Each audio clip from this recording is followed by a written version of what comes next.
What's going on, guys? Happy Tuesday. Welcome back to another episode of Eat, Train, Prosper. Today is episode 203. It's Brian and myself, and we are talking recovery modalities, underrated and overhyped. I really should say overhyped. So we're going to cover a lot of the popular and common recovery facets and modalities used in the health, fitness, and biohacking space. And then Brian and I are going to give our opinions on whether we think these are underrated, maybe appropriately rated, or overhyped, and then a little bit of an explanation of each. But before we dive into the episode, as always, a few quick updates from us. Brian, what's going on? Yeah, I told you before the show I didn't think I have updates, and now I think I have three, so we'll just be super fast. The first one I was gonna say when I said I might have one is that cable chest press movement that you love, you call it your goated chest movement. It's the way you perform it is kind of like what I would call like a fly press, where you're not in super tight into your body, but you're like letting your arms AB duck just a little bit, getting a little more stretch, but not so much that you're attenuating the involvement of the triceps in the movement like you would with a standard fly. And I've been using a similar version of that. I've in the past kind of had either my like standard chest press where the cables are in nice and tight, and I've had my fly where my arms are abducted all the way out.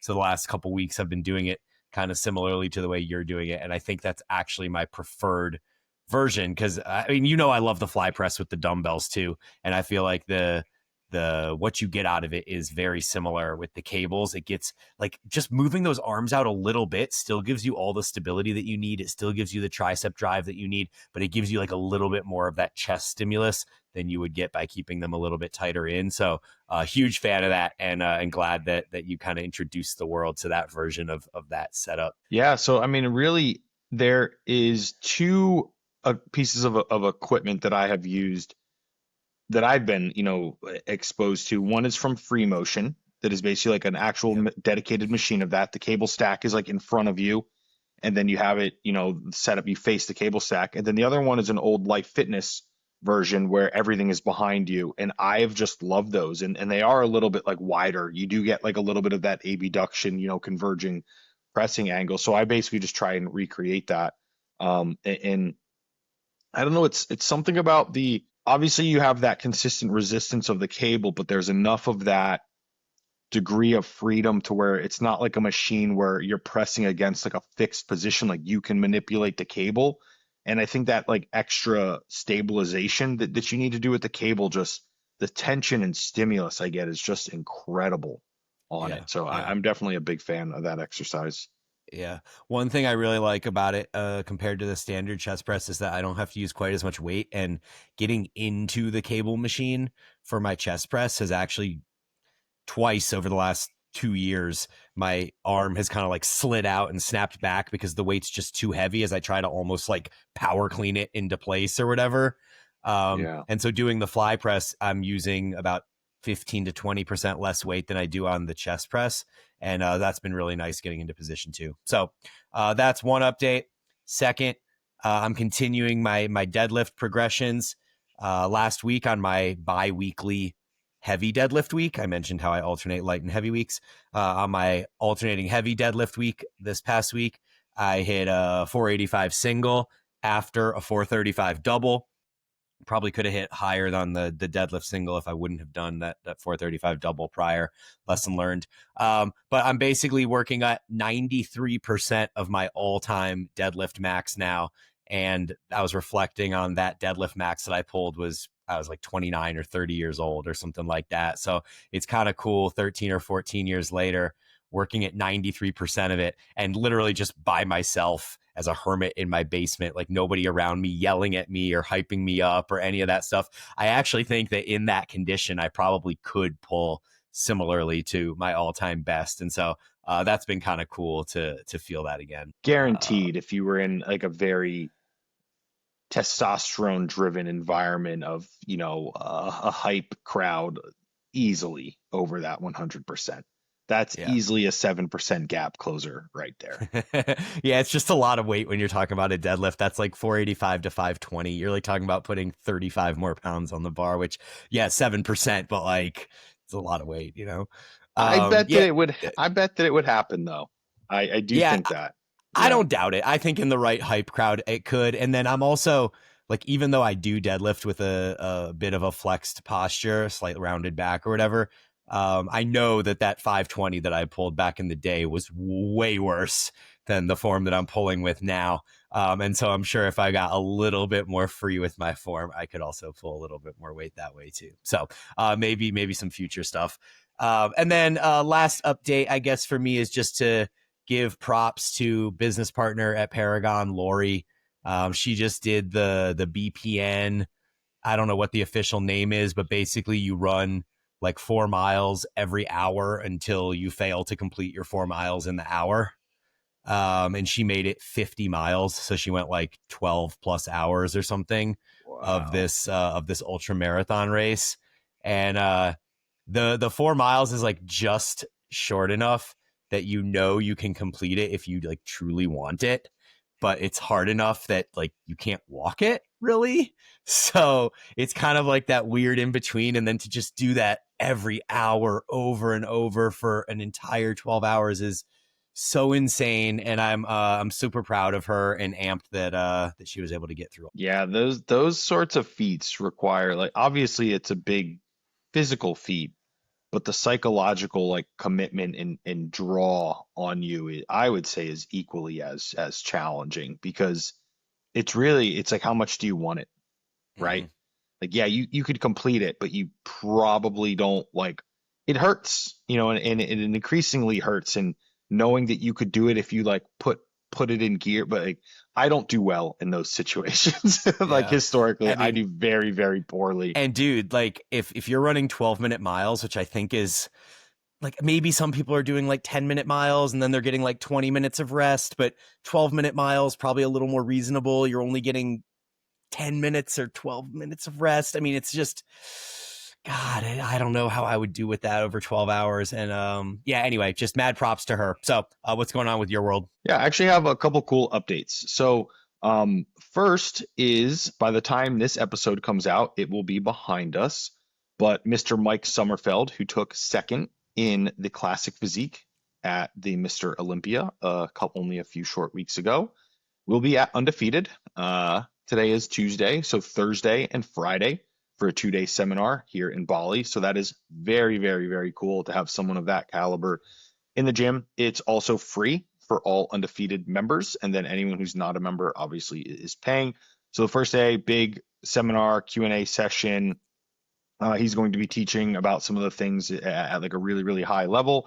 And then the second day is like a private VIP event where you come in, like, posing on hands-on training stuff. So super, super cool opportunity that we're happy to be bringing to Undefeated, and really just the first step of many in establishing Undefeated as a Southeast Asia mecca of bodybuilding. So very, Yeah. very cool. Yeah, dude, that's awesome. I mean, you guys have already done a really good job establishing it as that prior to Mike Summerfield coming. I mean, the number of pros that have come through that place and trained there, and obviously all the equipment and just the environment in general. It's all super rad. I hope one day I get to get out there as well. Of course. One thing, actually, just before this podcast, Jordan, who's one of our um, owners as well, came by, and tomorrow I'm going to train legs with him, and he is the final one that will hang his pro card win up inside our posing room. So that was one of the things. Was not my idea, of course. I'm not that ambitious, but when we had ideas for the gym, Jackson said he wanted all, like, the investors, the owners, to have their pro cards end up inside the gym.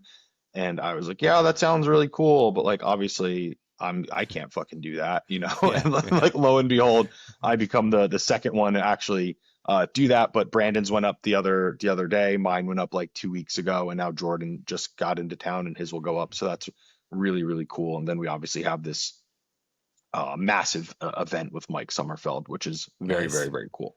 Yeah, dude, success is Um, contagious. it really, really is. And then the second one, this is a kind of big one for me. I've been really trepidatious about this in the past. I've had a few opportunities, but I didn't think that they were right. I have partnered with Rule One Proteins as a sponsored athlete. Um, And the reason I partnered with them was for a few reasons. So I'm very particular about my protein powders, which I'm sure the listeners know about speaking about various things, mostly from a digestibility standpoint, as I have a pretty sensitive stomach, and that's one of the major things that I troubleshoot with clients around. Um, so the reason I partner with Rule One is they produce in-house, they own their manufacturing, which is big from a quality control standpoint. Two, there's no gums in their isolate, which is part of the problem that I have with many isolates out there that have the gum blends in theirs that tears my stomach up. I get super gassy and stuff. And then thirdly, they also often offer a stevia, naturally Oh. sweetened version of their whey isolate. So if you're a little bit more conservative like me, you get like that dark chocolate or vanilla, stevia flavor, stevia sweetened options, but then you also have like the wide range of sucralose sweetened options, which allows for a little bit more exotic of flavoring that some people really, really enjoy. And then they have, your electrolytes, things like that, creatine, that whole suite of things. So right now in a Black Friday deal, 50% off the entire website. That will still be live. Code Straker is the code that I have there. And what's really cool at some of those is you can get certain things like pretty cheap. Like electrolytes are under $15 right now. Creatine's under $20. So you could do some stacking up for the winter months at a pretty heavily discounted rate.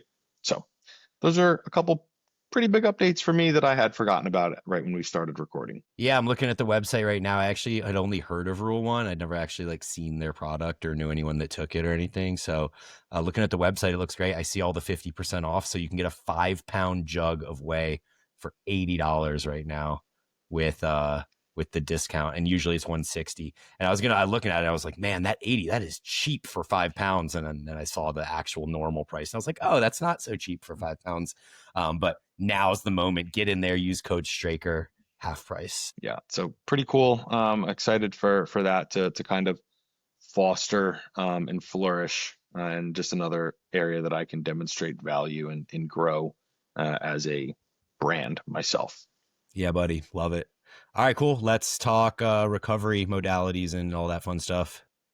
Cool. So the first thing we wanted to start with here is everything that we are going to speak about is going to be like supplementary, ancillary to proper sleep and nutrition, right? And what we mean by proper sleep is everyone's a little bit different, but let's say you're shooting for 7 plus, right?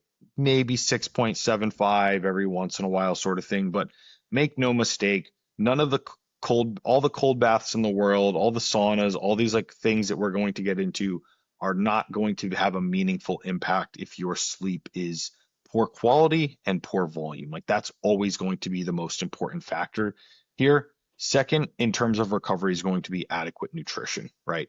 And what we're really speaking about there is going to be total calories, right? Play a very large role in recovery. Obviously, it's contextually dependent upon your current nutritional periodization phase. If you're deep into a diet or something like that, like yes, your recovery capacity is going to be diminished, but that's a necessary rule of facilitating the outcome you want of your diet or something like that. But adequate nutrition, nutrient dense, higher carbohydrate, sufficient fat intake, sufficient protein intake, and sufficient micronutrient intake. There's a few that we're going to cover. But if your diet is nutritious in its composition, a lot of those bases should be pretty well covered. Yeah. I'll just add that, Aaron kind of alluded to it, but none of these things will work if sleep and nutrition are not dialed in. Like if you're sleeping 5 hours a night and eating 70 grams of protein a day, it doesn't matter how much sauna, ice bath, and hot yoga you do, like you're just not going to recover. So that's really important. And then I think the last thing I'll note on sleep, I think most people are aware of this now as it's become quite mainstream, but the studies are demonstrating that sleep, it's more important to go to bed and wake up at similar times. In fact, even waking up at similar times, even more important than going to bed at similar times, but both are quite important. Those two things seem to be even more important than the straight up like duration that you sleep. So it would almost be better to go to bed at 10 and wake up at 6 or rather go to bed at midnight and wake up at 6 if your normal schedule is 10 to 6, than it would be to go to bed at 4 a.m. and sleep until noon. Like you get an extra 2 hours of sleep by doing it 4 a.m. to noon instead of midnight to 6, but midnight to 6 keeps you more in line with your typical schedule. And thus, on that occasion, it's likely better to do that. But in general, trying to go to bed within the same half hour or hour and waking up within the same half hour or hour seems to set our body clocks in the most effective manner. Yeah. All right, cool. Well, you talk about Cool. sauna. Let's start off with sauna. So I have this, or we have this further broken down into infrared sauna and the traditional, I believe, like Finnish sauna might be the proper terminology, or let's just talk about like we'll just call it a traditional sauna for lack of the proper specific understanding of the terminology there. Brian, what do you think about infrared sauna? Do you think that is underrated, overhyped, or appropriately evaluated? So I'll be honest and say that I am not entirely sure. Like I've heard that infrared saunas are the best, but I've also heard that Finnish saunas and the people in Finland have some of the longest health and longevity markers, and they don't use an infrared sauna. So at the risk of sounding ignorant, I'm not entirely sure which of those two would necessarily be better than the other. My understanding is simply that there is a lot of benefit in these kind of higher heat exposures. And I can't really speak too much to the difference between the two. How about you? That's fair. I'm going to say that an infrared sauna specifically is overhyped. Okay. And then I will say the traditional or Finnish sauna, I would say, is appropriately evaluated because it's typically seen as quite effective. We have decades of research on it from a myriad of countries, and a lot of those European countries have a lot of the original research. I would say that is appropriate. Yeah. Now, the reason that I will kind of extrapolate on this a little bit more here is the infrared sauna, the aim there is because of using the infrared rays, it doesn't have to be as hot because those rays can kind of penetrate the skin, get into and kind of induce what it needs to Mm. induce via the light used there or the rays as opposed to purely temperature alone, which I guess I won't argue against. But the difficulty in the sauna is because, or I should say, the adaptations that the sauna provides that are similar to cardio are because it induces the same response from the body physiologically that cardio induces. Increased respiratory rate, increased heart rate, increased perspiration, right? So it's inducing a lot of these things that your cardiovascular output of doing work does, but you're sitting still. Um, just like there's a silly what's that phrase, like no pain no gain, right? There is a silly poster that one of my friends had in his garage gym that it said no difficulty, no expansion or something like that. It was just like a different way of putting it. And it's very similar. Like if you're sitting in the sauna and you're just like hanging out and having a good time and bullshitting and stuff, it's probably not providing the adaptations that you're looking for because it's not challenging your physiology sufficiently to induce those adaptations.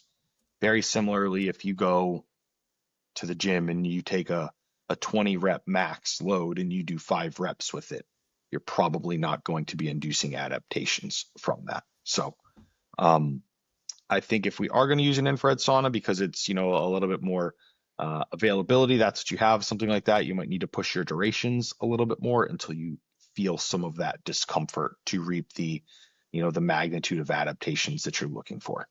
Mm-hmm.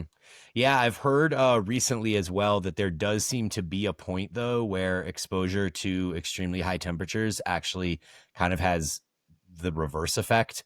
I know Huberman and Rogan specifically were both talking on shows in the last year or so that I was listening to an expert, and both of them were proclaiming about how manly they are because they can get up to like 225 degrees and sizzle in it for 20 minutes or whatever it is.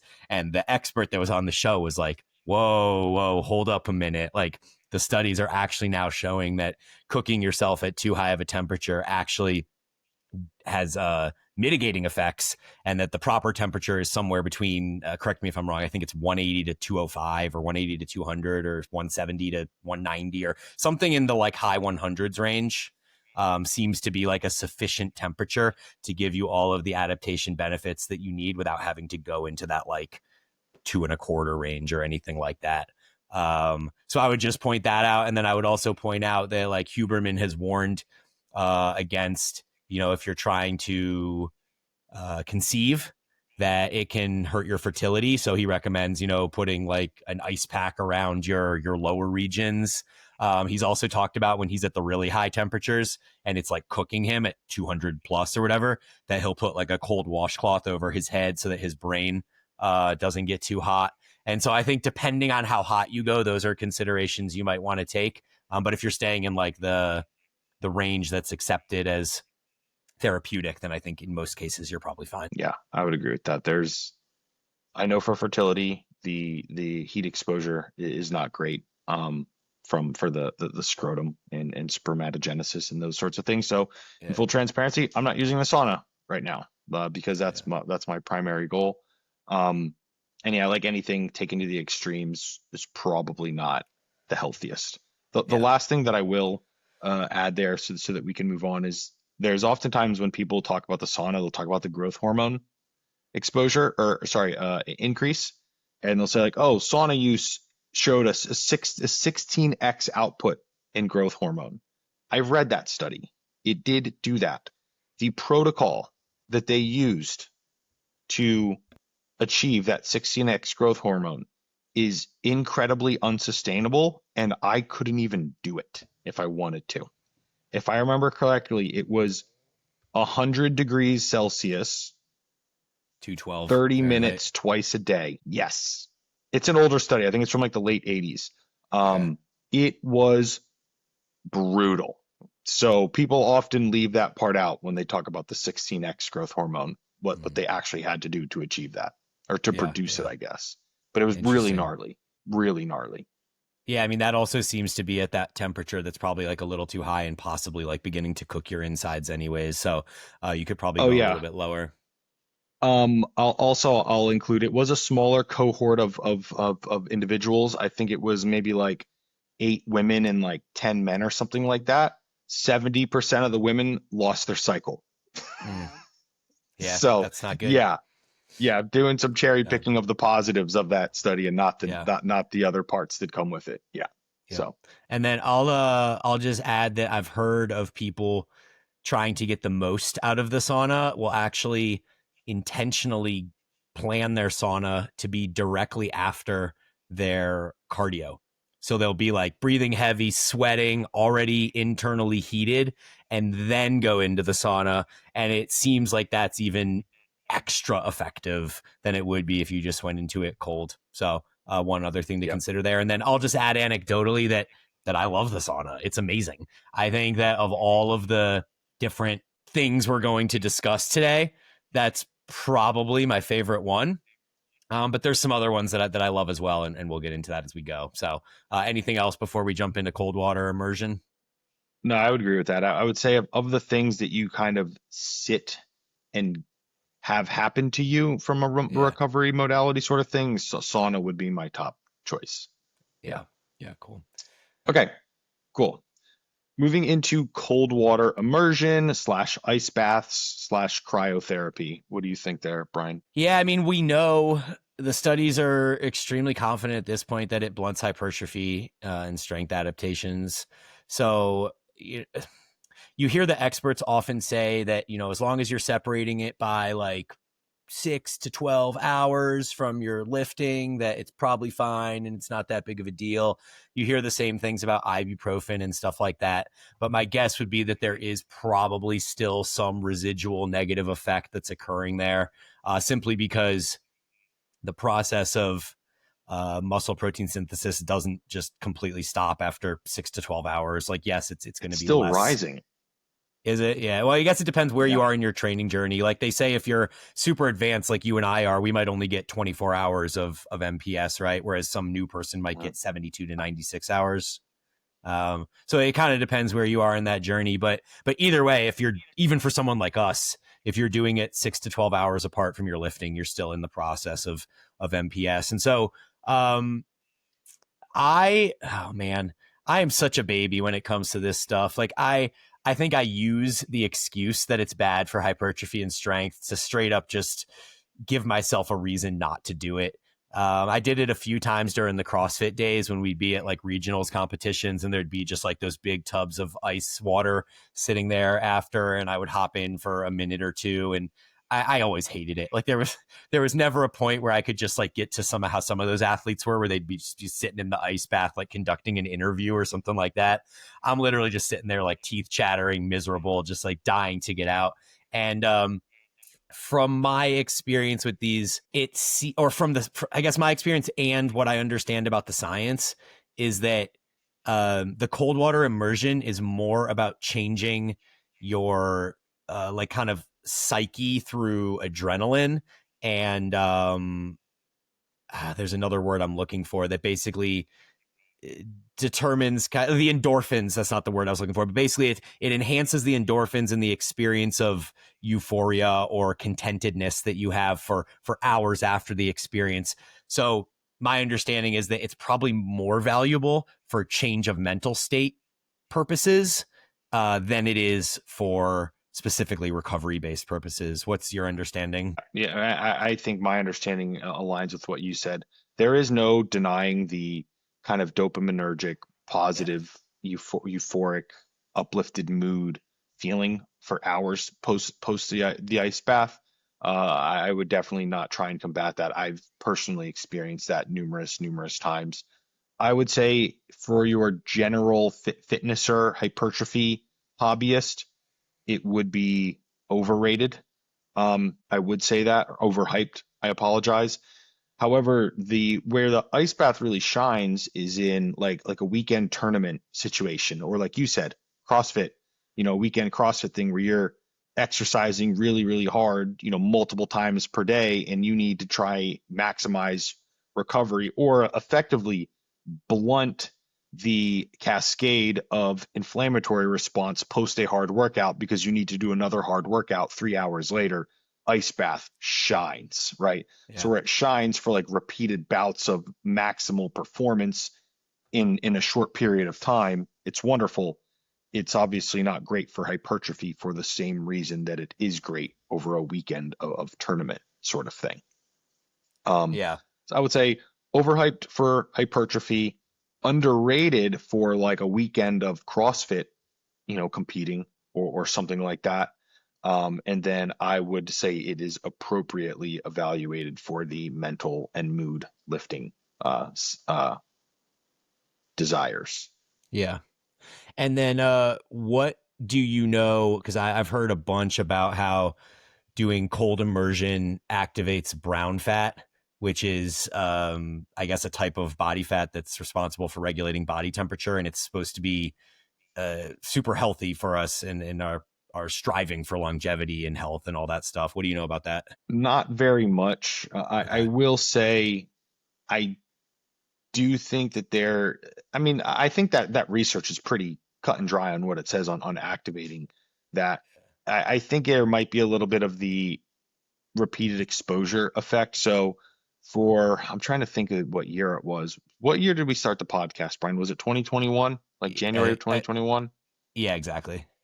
Okay. So in 2020, I did a year of only taking ice cold showers. I didn't have a hot shower for an Right. entire year. My tolerance to the cold was wild that year. Like I just was not, because I was so freezing cold in the shower every night, like regular being outside in like a sweatshirt and pants, like I was chilling all of the time. So there's some of that research says that's like that brown fat activation, but I think there's probably some truth to that, but there's also truth to like if you and I rocked up to a CrossFit class tomorrow, we would be vomiting and having an awful time. An awful, well, maybe not you as much, but like it would not be very fun, right? But Yeah. when you're adapted to that, like it's just Tuesday at 5 p.m. and this is what we Right. do, so Right. there's no denying having repeated exposure to things and an adaptation to it. Yeah, totally. I feel that. Cool. Well, the next one is, or actually, do we want to quickly just touch on cryotherapy? I've never done it before. I would say it falls into the same bucket as cold water immersion. Have you ever done it? I think I did it once in like PB when they had that place. I would Yeah. say it's overhyped for I sure. agree with that too. Yeah, I'm agree with you. Even though I've never done it, I would say overhyped. Although it is kind of cool that I feel like you can get the same effect that you get in like 2 minutes. Like I think you just sit in that thing and it like blows that cold ice air at you for like 2 minutes and then you're just out and you're done. So maybe that's Uh-huh. cool. But they used to advertise it as increased recovery 800% or something like that, or like burn 800% more calories. And you're like, that seems like overhyped to me. Yeah. All right. So hot bath, hot tub, steam shower. This would be up there as like a close 1B against sauna as my other favorite kind of way to just immerse yourself in something and let it passively happen to you as you said earlier. Um who doesn't love a hot tub? Like, I mean, a hot tub is great. Hot tub is better than hot bath because hot bath, you can't really move. You're just kind of like stuck there in the same position forever. And I don't know the last time you tried to take a hot bath, but those normal sized bathtubs do not fit humans of our size, like full size grown men. They don't fit me super well. My legs are like up and like jagged and crossed and like trying to fit my body into this thing so I can immerse my collarbone, which by the way, really important note here on anything hot bath, hot tub. It seems the science shows that immersing up to the collarbone and above the collarbone, like fully immersing it, seems to be like a super key thing. Like if you're in a hot tub, but you're just like up to lower chest and your arms are outside of the hot tub and you're just chilling, extremely less effective than completely immersing yourself to the collarbones and then having all of your arms and things like that under the water as well. I love it. Anytime that I go on trips and we're getting Airbnbs, one of the main things that I look for, aside from having a king size bed, because that's crucial, is having a hot tub. And those are like 1A and 1B things that I look for in an Airbnb. So I'm a huge fan of it. I find it extremely relaxing. Um, and I just leave that situation with almost the reverse effect of the cold immersion, where instead of feeling adrenaline and feeling hyped for the day, I just feel so relaxed and lethargic. And it's just a beautiful place to be after a big day of skiing or working out or hiking or something along those lines. To just immerse yourself in hot water is amazing. What do you think? Yeah, I would agree that it's appropriately evaluated as helpful.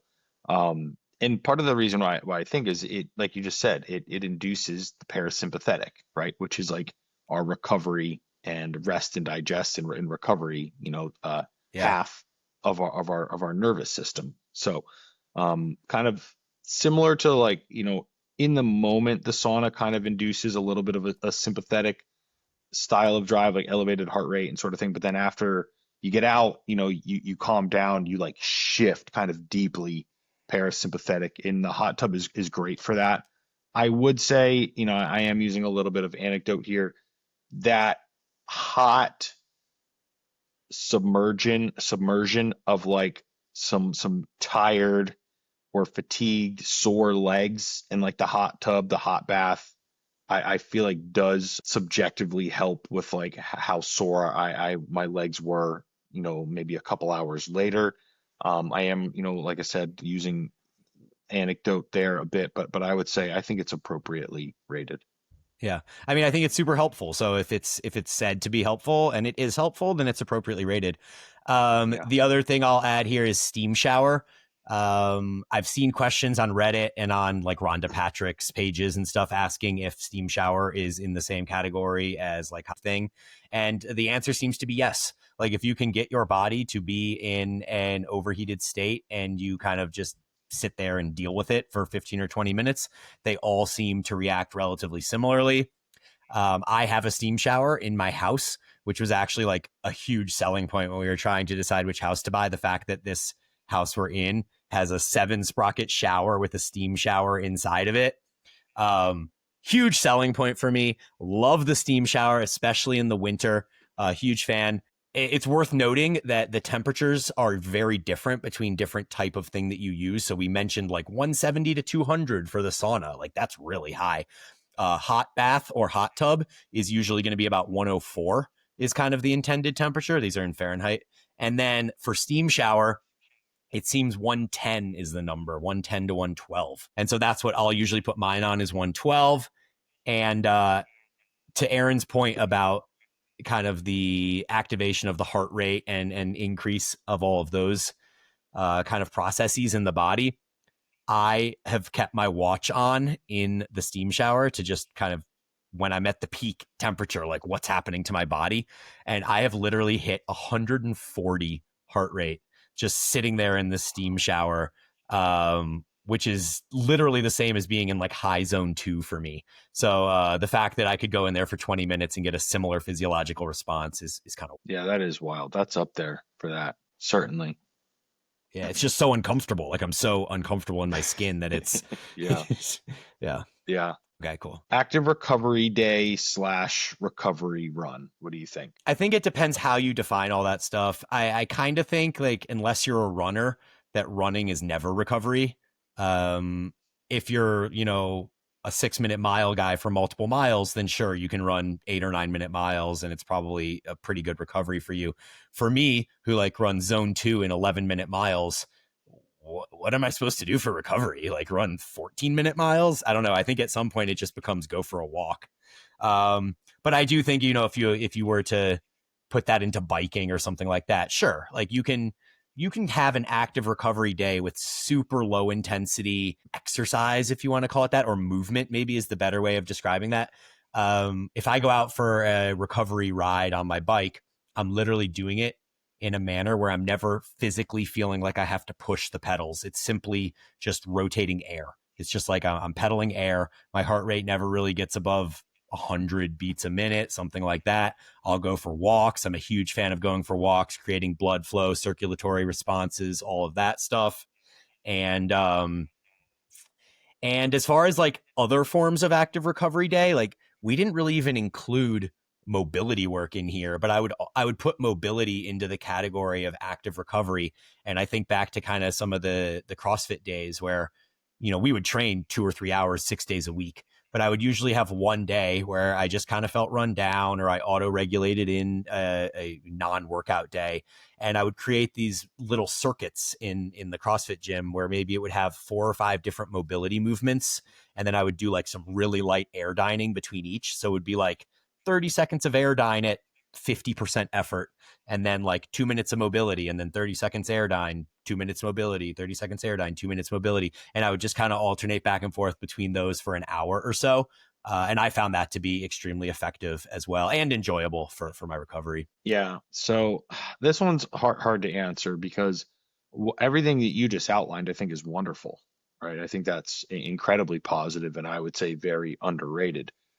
Normally, when I have clients that have like the active recovery day / recovery run, it's the like recovering CrossFit addicts or people who have a hard time realizing that they need to do less.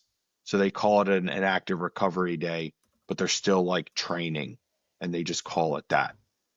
So I would say if I couldn't really extrapolate and add context and just had to give an answer, I would say it's overrated because more often than not, from my standpoint as a coach, people abuse it to just do more volume that they do not need. Yeah.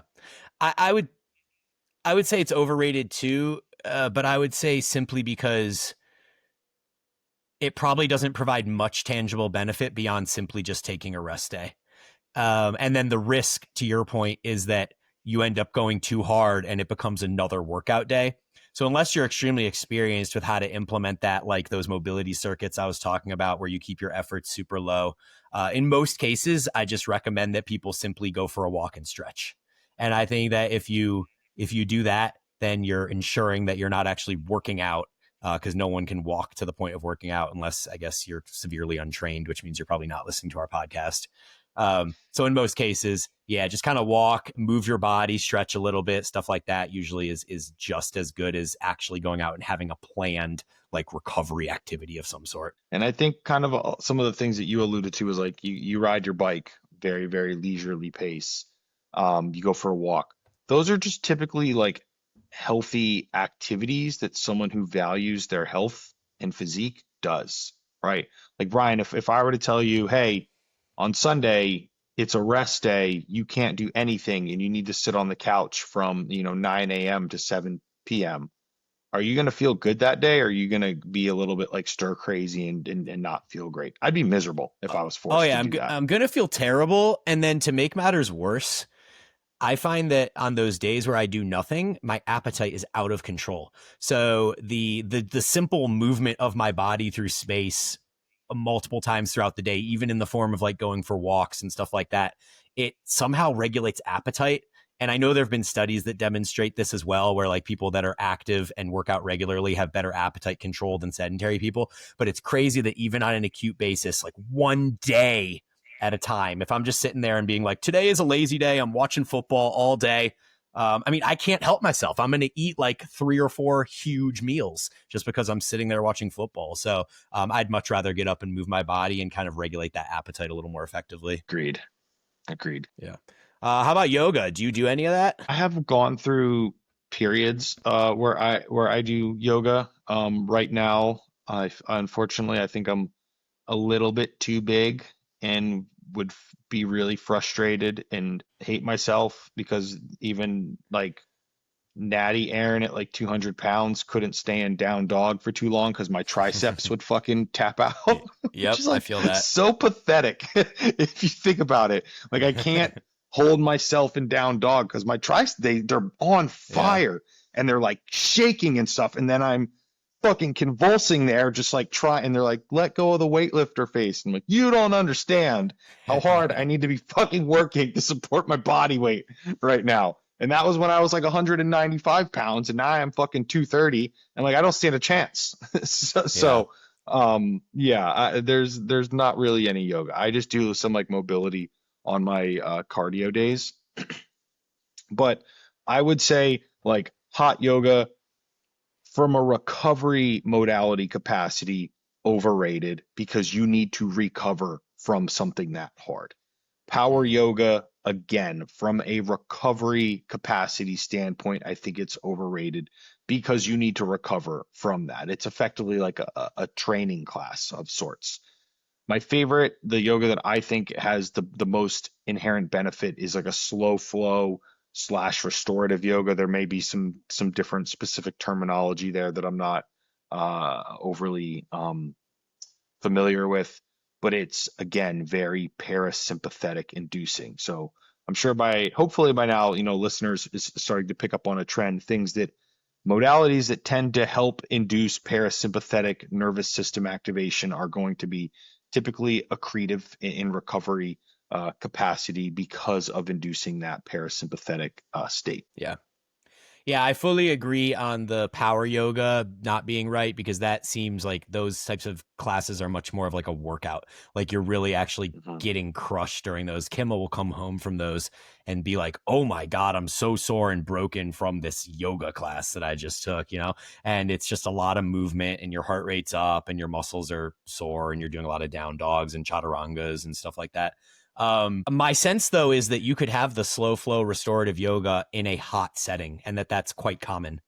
So if you're doing like the restorative, just kind of gently stretching, moving your body through space thing, and it's 110 degrees or whatever it is, I could see that being dually beneficial because we've talked about the benefit of heat.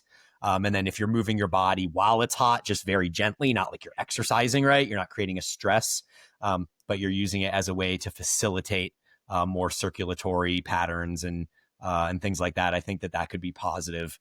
I'm not a huge yoga guy myself. I don't really do it, but I do incorporate some of the philosophy around it when I'm doing my mobility circuits or my flows at home on a day that I might deem to be like an active recovery day or something along those lines. For me, it's always like I'm just not the target audience. So I think that's like I like yoga, but it's incredibly challenging. Putting raw dogging my knees on a wooden floor is incredibly painful. So I You think got to like get a there's mat, just, dude. dude, the mats, I need like four of them. They are not Yeah. thick enough. To me, Yeah. it literally feels like putting a piece of paper down. Like, okay, put your knees on that. I'm like, that's fucking nothing.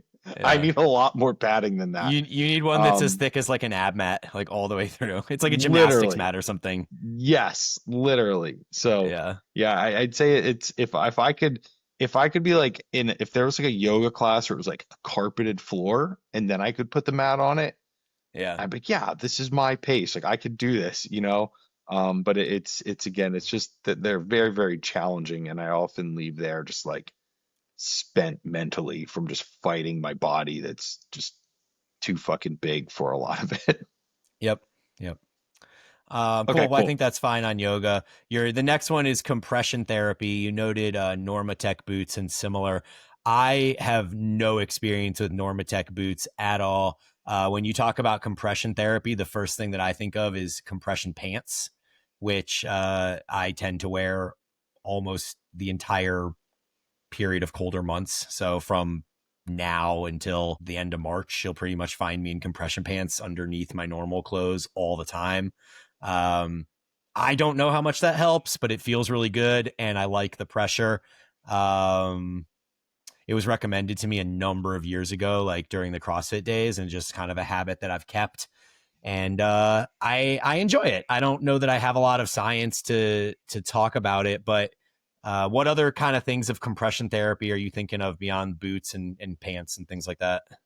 There's another like kind of similarly to how when the energy drink craze, not even craze, but we had Red Bull and then we had Monster, right? There's like your Normatec. There's another company that's kind of like the Monster to Normatec being Red Bull sort of thing. I don't remember off the top of my head, but those were the two that I was, you know, or that the Normatec boots were what I were really thinking of. Um, I mean, there's pretty decent research on compression therapy. However, I think it gets I would say it's overhyped in the magnitude of its efficacy Mm-hmm. for recovery and how it's used. I would, if I had to make a statement, I would say that. Yeah, I would say it's probably overrated as well compared to some of the other modalities that we've shown that we enjoy more and that are scientifically proven. Yep. Yeah. I would say so as we get further down the list, some of these things I would look at as like an opportunity cost on the time invested Mm-hmm. into what you need to do, right? So I would argue that instead of sitting there with the Normatec boots on for 45 minutes, like take a nap, go to sleep earlier, right? I think these things would have a greater return on that time investment. Yeah, I think that's probably right. Cool. Well, next we have kind of more of compression based things. I mean, we had compression therapy before, but this would be more of like acute compression, like a Theragun or Hypervolt are the examples that you used. And then in the next section, we have lacrosse ball and foam rolling. I kind of think we could put all of those maybe into one section, talk about them individually as we want to. But what are your thoughts on that category?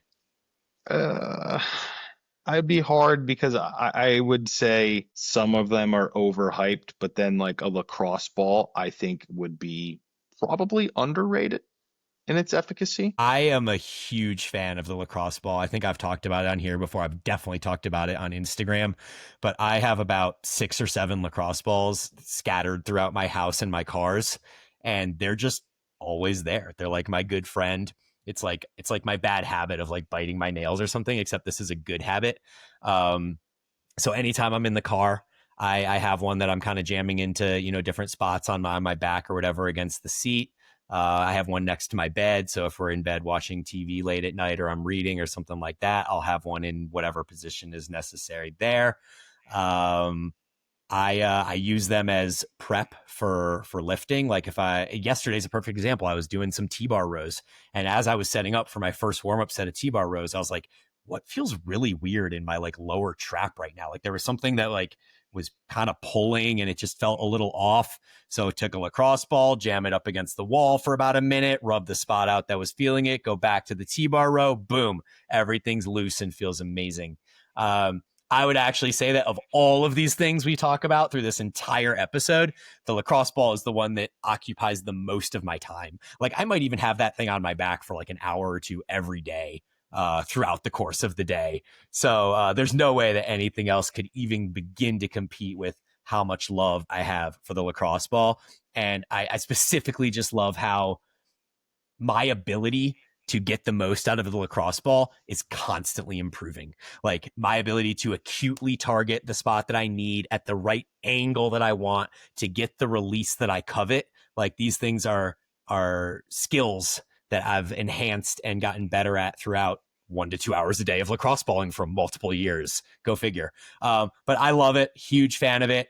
Can't say I have a ton of experience with the Theragun, the Hypervolt, but lacrosse ball is definitely my jam. Yeah, I would say it's important that we find recovery pretty well, because I think we're starting to like mold or shift a little bit, because like, I mean, don't get me wrong, I love the lacrosse ball, but if I like, how do I want to say it? If I have like, my knee feels kind of wonky, or I can feel like my adductor pulling a little bit and it doesn't feel like it's gliding properly, lacrosse ball is wonderful for that. I would even argue, if you have like an adductor that feels tighter than you would like, or not, feels great, I think the Theragun can be pretty helpful at loosening that up, that sort of thing. I wouldn't say that's necessarily improving your recovery. So it's a little bit different, whereas like sleep, like if you train legs on Friday night and then you go drinking Friday night and sleep for 4 hours, like you're going to be in a world of fucking pain on Sunday. If you train legs on Friday and you get really hydrated and then eat ample carbohydrate and sleep really well Friday night, you're going to be significantly less sore and more recovered. So I would say it depends on how exactly we're defining it. But I would say, if you're already going to be sore, I don't think that like lacrosse ball is going to help with how unsore or less sore you would be. Same thing with like the Theragun and Hypervolt. But in a more acute setting, like you said, it feels like something's off in my trap or something like that. I think those are appropriately rated in their efficacy for restoring kind of tissue function and motion and those sorts of things. Yeah, I think that was a good distinction and good to kind of clarify the recovery modality versus just something that works maybe a little bit more acutely for you. I would potentially argue that it is recovering. It would be tough for me to say without doing like an A/B test, but because I spend so much time kind of working through these areas that feel slightly limited to me in the between my workouts, I wonder how my body would react if I just cold turkey stopped doing all of my lacrosse balling with the volume of it that I'm currently doing, if I would notice any detriment, or whether it's truly just something that's almost like, call it a nervous habit or something, just something I do, but maybe isn't actually helping on like a broad basis. So I'm not sure about that. I would say it probably helps keep the body like fresher and less, I don't want to call it like, I don't want to say it pain free, because then it applies without it there is pain. But I would say, how do I want to put this? Like, for example, let's say, let's say you're training upper lower twice per week, right? And after every upper B and lower B, you get like a 60-minute full body massage, right? You do that 2 times per week. I don't know that I would say it improves your return to baseline for upper A and lower A in terms of how quickly you recover. However, over like an 8-10 week period, I feel pretty confident saying that the likelihood that like the niggles and bumps and stuff like that accumulate, I would feel pretty confident saying that they would accumulate significantly slower with that in there. Yeah, I think that's a good way of saying it. I agree with that. Okay, cool. Yeah. And then moving on, we have manual therapy massage, which you just kind of alluded to as something that someone might do. You said twice a week as like an extreme example. I don't think anyone actually has the money that I know to go get a deep tissue massage twice a week. As those things run like $180 a session now. It's fucking nuts. Not in Asia. Really? Oh my God, they're insanely inexpensive. Like, yeah, I'm sure $25, something like that. Yeah, I paid $180 for the last one I went to, and she's like, "Do you want to sign up for a package?" And I was like, "What's a package?" No. It's like over a G. You're like, God. Yeah. So So anyway, with yeah, massage, I'm a believer in massage. I don't do it really regularly at this point of my life, but there was a guy back in PB when we had the gym, Drew. Did you ever see Drew, the little Asian guy? I don't think so. Anyway, he was amazing. Anders and I used to go see him. So did I think Jen Ryan did. I could be wrong on that. I'm pretty sure she did. But he's amazing. He did great work. I used to see him once every 3 to 4 weeks when we had the CrossFit gym, and I feel like he was extremely helpful in alleviating acute issues that I had. But again, as we're talking about like recovery on a global scale, I'm not entirely convinced that having a massage every 3 to 4 weeks has some sort of large impact on my ability to recover across multiple sessions over time. I think if you're a professional athlete and literally you like finish a football game on a Sunday and then you sit down and get like a 2 hour deep tissue massage, like I think that likely enhances your recovery. I'm not so sure that we as weightlifters and physique enthusiasts necessarily fall into that same category of needing that level of recovery. Agreed. Very, very well put. Yeah. Okay, next, let's talk about sleep monitoring devices. So the most kind of prominent ones here are the Aura Ring, the Whoop. I know there's a Garmin HRV, which I'm much less uh, familiar with, so I won't speak too much about that one. But what do you think there, Brian? Yeah, I use Apple Watch. It's all basically the same stuff. It gives you the same information. Um, I don't think that sleep monitoring devices improve your recovery. In fact, I'd probably argue that maybe it's even worse because you get a little bit of sleep anxiety, or, the first thing you do when you wake up is check your sleep score and determine how you're going to feel for the day. So I don't think that directly those sleep monitoring devices have any tangible effect on improving sleep. However, I do think that some of the information that you gather from them might be helpful in refining the way that you go about preparing for sleep and things like that, or decisions that you might decide to make as a result throughout sleep. So, an example there would be like I wake up twice a night to go pee. I've talked about this endlessly for a long time. Recently, I've had some conversations with ChatGPT questioning, hey, how normal is it to wake up twice a night to go pee? These types of things. We go down rabbit holes of like, well, are you eating close to bed? Are you drinking water close to bed? Have you cut your water intake at this time? And like eating carbohydrates before bed versus eating protein before bed, and kind of these different things. And so I think that using the sleep monitoring devices, they can be sufficiently accurate to allow you to um, get information that you can use to try different things, do A/B tests, see what works for you, and then assess whether your sleep was effective as a result of the changes that you made. And so, like, for example, one of the things that ChatGPT asked me is, do you think that you're having any like low level sleep apnea issues? And they suggested that I check my CO2 or my O2 monitor, which is on my watch, that detects my O2 every, I don't know, 5 to 30 minutes throughout the night. And I checked that, and I was able to see that my O2 was totally fine, which tells ChatGPT that I don't have any sleep apnea issues. And thus, that kind of rules out one concern that might be impacting my sleep. And given that we know how important sleep is from our initial kind of discussion around it, I do think that having more insight and knowledge about your sleep is certainly a positive. I just don't think that the sleep monitoring devices directly improve sleep. Yeah, I think I would say that they are appropriately they receive an appropriate evaluation, right? And I think the value in its impact on your recovery really depends on where you are in like the user life cycle of the device, right? Brand new, user of this device, it's going to help you point out some glaring holes in your daily, sleep hygiene, those sorts of things. You work on those, your recovery capacity improves because your sleep improves, and then eventually it over a period of time it loses its luster as you correct some of these things. Some of the algorithm has some wonkiness where, it'll tell you need to recover because your, act readiness is very, very low, but like you're feel completely normal and produce a great training session.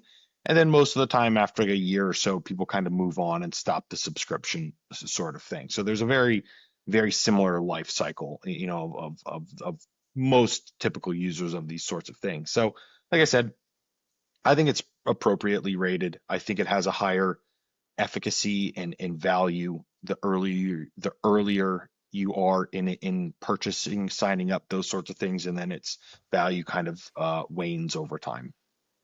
Interesting. Yeah, I would say that compared to the other ones, I would say it's overrated or overhyped. And I just don't think the technology is quite good enough yet to even be accurate enough for us to put credence into it to a point that we really need to make like dire decisions based off the data we get from it. Like I think it's still at a point where it's giving you suggestions or thoughts, and then you're like kind of having to do your own kind of A/B testing to figure out like what's working, what's not. I think eventually the technology will get to a point that it will be much more useful, but still we're at that kind of like 70-30, 80-20 type situation. Yeah. Next category, we have rest, time off, sedentarism. Um, Basically just giving your body time to unwind, relax, not stress movement too much. In some ways, this category fits into the category of active recovery, in the sense that, as I discussed during that section, I don't love those days where I'm just sitting there watching football all day and eating food. Even, in your mind, if you justify it as, well, I've worked out 6 days really hard, I've got like 10 hours of training time this week, like I really need this day off to just do nothing. I end up finishing those days and waking up the next day feeling so much worse, from not moving my body. And so that could be something that's, individual to me, and maybe other people thrive with a day off of sedentarism. Personally, I would much rather still continue to move my body in some capacity, even if that's simply just going for walks. Yeah, I think it all depends. I think oh man, I'm gonna butcher this. Sedentarism. There you go. I think I put that. Okay. Uh, I think that's kind of like one extreme of it. I think taking time off from training, like allowing your body to recover by not continually training on it, is incredibly undervalued. I mean, we see it with performance, right? But I would say the sedentarism is kind of one extreme of it that, yeah, if you're just don't take your rest day to the extreme of seeing how far you can settle into the couch, but it also Yep. doesn't need to be you out there doing 8 rounds of air squats, push-ups, and pull-ups for an active recovery workout either. Like, let's find a good middle ground where you get 8,000 steps, maybe something like that, some sunshine, move your body a little bit, do some mobility, find a good middle ground. But that would be, I would say, underrated for a lot of people. Like I speak with, since more recently with a lot of the bodybuilding stuff, I get a lot of people in my, DMs, and people are just doing too much. Like, and I know, how do I know? Because I used to be that person training 6 days per week, 4 sets of something. It's too much, and you would get better performance out of literally doing less. So Yeah. I agree with that. I think most people are probably in that category too. But if you're managing your like day to day, week to week training load, then you may not necessarily need like an entire day of taking a day off or resting or whatever. yeah, that could be, as well as if we're going to go super low volume, those sorts of things. Like, you could train every day as long as your Yeah. total load capacity and stuff is managed. Yeah. I mean, I would say for the most part, I train every day. I just alternate it between like low intensity cardio, lifting, and higher intensity cardio. And Mhm. then 1 or 2 days a month, I take a day off, and like I just kind of regulate that based on needs. But I don't have like a specific day every week where I'm like, this is my day off, I'm going to do nothing today. All right. Last section we have is supplements. I'll let you kind of dive into this, as this is your category. So I would say at a surface level, if you just said, Aaron, supplements, underrated, overrated, or underrated, overhyped for recovery, I would say overhyped, certainly. Um, However, once we break down, contextually, things do have their value. The kind of short list that Brian and I put together as we were speaking about this is like an omega 3. high in DHA and EPA content, anywhere from like 2 to 4 grams per day, depending on what other sorts of food is in your diet and overall fats. Magnesium is another one. I am a very, very big fan. If I could only choose one on this list, I would say it would be magnesium. The next one that we have on here is zinc, vitamin D, and potassium of the electrolytes, which is the electrolyte that people may run the risk of consuming comparatively less to the other electrolyte. Yeah, I also think they're extremely overrated. Like I think there's definitely an argument to be made that you could get away with using zero supplements at all if your diet is robust and fulfilled with all of the things that you need. So as always, when it comes to recovery or health or performance or any of these things, supplements are simply supplements, and they're there to supplement if you are deficient naturally through diet. The first one that Aaron listed is omega-3. And I would just say that most people probably could use more omega-3 in their diet. If you look at the blood test omega-3 index, you generally want to be above 8 on the omega-3 index. And then the people that are really biohacking their way to longevity, they want that omega-3 number up at like 11 or 12 for the index. I've been taking 7 omega-3 caps every day for 2 years at this point, and my omega-3 index is at like 10.5. So of course I don't eat fish, so all of my omega-3 is coming from fish. But even if you do eat fish, you would have to be doing it twice a week in pretty large quantities to not also have to supplement with omega-3 on the side. So I think that's one that most people would probably benefit from. And then vitamin D, of course, in the colder months, if you're in the Western Hemisphere and it gets cold in the winter and you're not getting as much sun, you need it. And then I will even mention that I was surprised this summer. I stopped taking my vitamin D sup in the late spring because I was getting outside with my shirt off, an hour of sun on my skin every day or whatever. And then I got blood work done at the end of the summer and my vitamin D was like 32. And I went to my doctor and I was like, dude, like it was at 70 over the winter. Like what gives? Like I'm outside, I'm getting tan. I'm even, getting slightly burnt some days. And he's like, yeah, like our skin just won't absorb vitamin D enough to get us into those kind of mid-high ranges of the vitamin D reference range. And so he recommended I supplement with like half as much as I do during the winter in the summer as well. And that seemed to do the trick for me. Even on my most recent set of labs, I want to say I was like 39 or 37 or something like that. 30 is like the low end of the reference range, and I fucking live in Bali. You know Yeah. what I mean? So Yeah. like there is no winter sort of stuff. So I do think that is one that the likelihood that you are on the lower end there, I would say is up there. And it's a simple test, so just get tested if you want to know. But in the winter months, if it's cold and not super super sunny where you are in the winter, that probably I would say pushes up to like 80%, something like that. Yep. I think that's right. Okay. Cool. That's Anything all I else got. on the back end of this one? Yeah, same. This one was fun. Hopefully we encouraged people to put a higher priority on sleep and overall caloric intake and micronutrient density, food selection of their diet, and then approach some of these other supplemental and tertiary modalities as such. So, as always, guys, thank you for listening. Brian and I will be back, maybe not next week. I think I'll be heading to the airport to start my honeymoon at our normal recording time. So maybe the week after that. So Sweet. we'll catch you guys Well, when look forward we to hearing link all up. about that.